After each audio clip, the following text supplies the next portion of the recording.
اگر آپ اپنے محلے میں ایک چھوٹی سی اکیڈمی 10-20 بچوں کو پڑھانے کے لیے بھی قائم کریں گے تو اس کے لیے آپ کو لائسنس لینا پڑے گا، آپ کو مجھ سے اجازت دینی پڑے گی، اور یہ ایجوکیشن کے لوگ جو ہیں وہ آ کے آپ کی عمارت کو چیک کریں گے، آپ کی تعلیم۔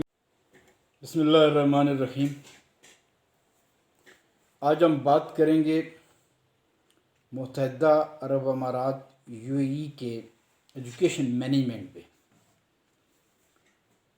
کہ انہوں نے اپنے ملک میں، اپنی ریاستوں میں تعلیم کو کیسے مینیج کیا ہوا ہے۔ عرب امارات میں انہوں نے اپنی مینجمنٹ کو 3 حصوں میں تقسیم کیا ہوا ہے۔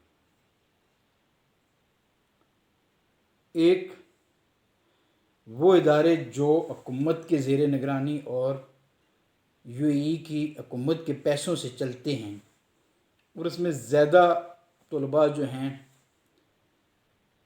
وہ عرب امارات کے شہری ہیں۔ دوسرا غیر نفع بخش ادارے۔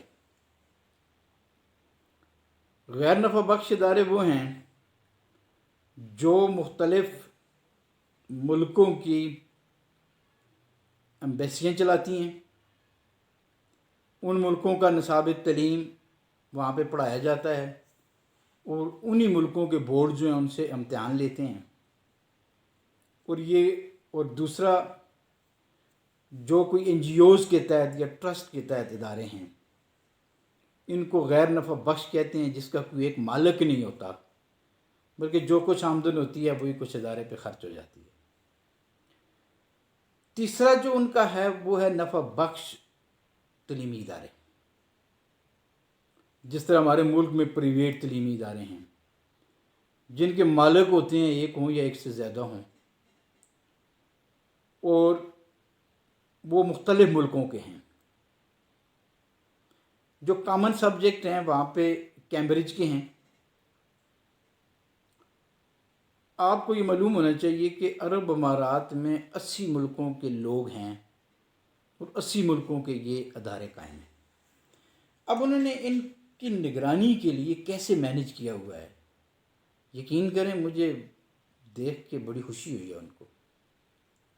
انہوں نے ایک جو ایجوکیشن کی سربراہ ہے، آپ کو پتہ ہے جن ملکوں میں بادشاہت ہوتی ہے وہاں ایک بھائی جو ہوتا ہے، جو زیادہ سمجھدار ہوتا ہے یا بڑا ہوتا ہے، وہ بادشاہ ہوتا ہے، اور اس کے بعد اس کے جتنے بہن بھائی ہوتے ہیں وہ سارے کے سارے مختلف اداروں کے سربراہ ہوتے ہیں۔ اس لیے عرب امارات میں شیخ زید صاحب کی بیٹی جو ہے وہ پورے تعلیمی نظام کی سربراہ ہے۔ پھر اس سے نیچے یہ جو 3 حصوں میں تقسیم کیا ہوا ہے، سرکاری تعلیمی ادارے جن پہ حکومت کا خرچ ہوتا ہے اور وہاں کے جو شہری ہیں، مقامی لوگ ہیں، وہ تعلیم حاصل کرتے ہیں، اس کے لیے ایک ڈائریکٹر۔ اس کے بعد جو غیر نفع بخش ادارے ہیں، نان پروفٹ سکولز ہیں، ان کے لیے ایک الگ ڈائریکٹر، اور جو نجی تعلیمی ادارے ہیں، جو پروفیٹیبل ہیں، جو نفع بخش تعلیمی ادارے ہیں، ان کے لیے ایک الگ ڈائریکٹر۔ بڑا ہال ہے، اس میں چھوٹا سا دفتر جو ہے وہ ڈائریکٹر صاحب کا ہے، باقی اس کے نیچے آتے ہیں انسپیکٹرز۔ ہر انسپیکٹر کے پاس 10 سکول ہوتے ہیں۔ اگر کوئی نیا سکول بنانا چاہے، حکومت بنائے یا نان پروفٹ آرگنائزیشن بنائیں یا جو پرافٹ والے ہیں وہ بنائیں، تو بنیادوں سے لے کے آخری سکول کی عمارت کے مکمل ہونے تک وہ ایریا، وہ سکول جس انسپیکٹر کے پاس ہوگا وہ اسے لمحہ بلمحہ چیک کرتا رہے گا۔ بلڈنگ مکمل ہونے کے بعد وہ ان کو اجازت دے گا، NOC دے گا کہ اب آپ اس میں کلاسیں شروع کر دیتے ہیں۔ جب کلاسیں شروع ہو گئیں، اب ایک انسپیکٹر کے پاس 10 سکول ہیں، اور اس نے حکومت کو سمائی رپورٹ دینی ہوتی ہے ہر سکول کے بارے میں۔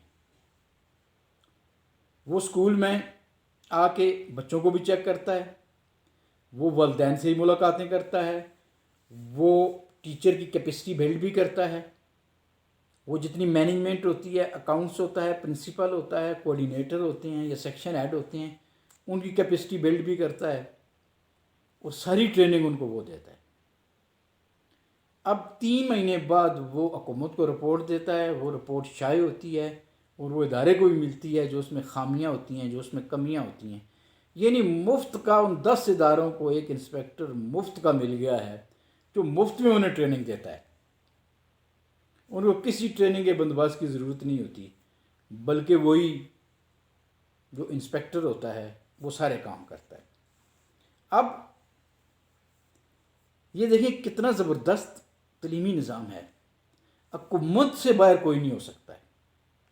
اگر آپ اپنے محلے میں ایک چھوٹی سی اکیڈمی 10-20 بچوں کو پڑھانے کے لیے بھی قائم کریں گے تو اس کے لیے آپ کو لائسنس لینا پڑے گا، حکومت سے اجازت دینی پڑے گی، اور یہی ایجوکیشن کے لوگ جو ہیں وہ آ کے آپ کی عمارت کو چیک کریں گے، آپ کی تعلیمی اسناد چیک کریں گے، آپ کا تجربہ دیکھیں گے، پھر اس کے بعد وہاں جو آپ فیسلٹیز دے رہے ہیں کہ بچے بیٹھیں گے کہاں پہ، کیا گرمی اور سردی کا بندوبست ہے، پانی پینے کا بندوبست ہے، کیا واش روم ہے، ساری چیزوں کے بعد آپ کو حکومت NOC دے گی۔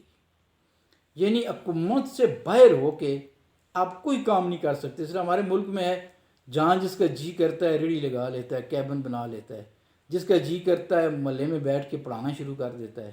ایون سکول ایسے بھی قائم ہیں کہ جن کا حکومت کے پاس ریکارڈ ہی نہیں ہے، وہ آن لائن ہی نہیں ہے۔ تو اس طرح عرب امارات میں ایسا نہیں ہے۔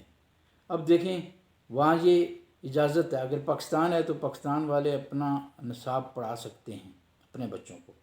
امریکہ کے لوگ ہیں تو وہاں پہ برٹش کریٹو سسٹم جو ہے وہ اپنا نصاب پڑھاتے ہیں امریکہ۔ انڈیا والے جو ہیں وہ اپنے بچوں کو انڈیا والا پڑھاتے ہیں، بنگلہ دیش والے، فلپین والے، میں نے آپ کو کہا نا 80 ملکوں کے لوگ وہاں پہ ہیں، ان کے اپنے اپنے اسکول ہیں۔